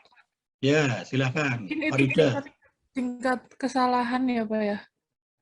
Yang 10% itu. Apa ya namanya? Alfa, tingkat signifikansi. Iya. Alfa kan ada yang menggunakan 10%, ada yang menggunakan 5%, ada yang menggunakan 1%. Itu tahu nggak kok begitu? Bahkan ada yang silakan. Nilai ambang batas, Pak. Toleransi kesalahan, tingkat kepercayaan. Ya. Ada lagi selain Widya?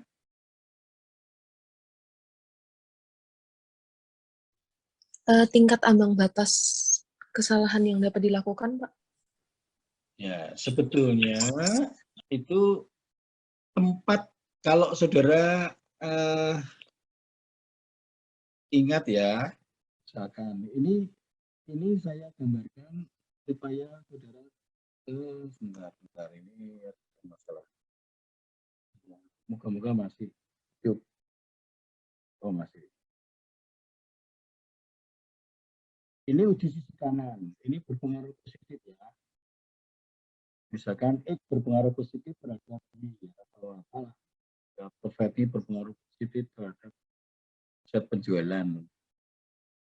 Nah, sekarang kalau saya tulis tingkat signifikansi, kalau ini nilai kritis, kalau saya mengatakan alfa sama dengan 5%. Ini yang saya garis arsir ini adalah 5%. Apa artinya?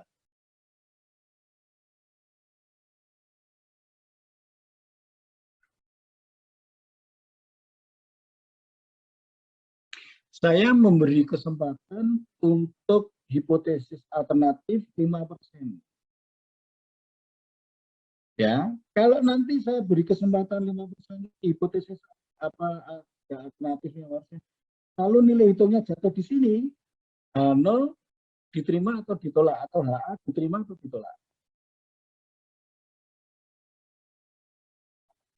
Diterima, H0 diterima, Pak. Diterima, Pak. HA ditolak. Ya, saya memberikan kepercayaan atau saya mempunyai tingkat keyakinan 5%. Hanya sebesar ini untuk daerah penerimaan HA. tapi dia ternyata jatuhnya di sini. Nah, berarti untuk bisa diterima hanya harus diperbesar kan 5% ini bisa 10% atau yang lain. Jadi tidak mampu 5%. Tapi kalau dia masuk di sini, apa namanya?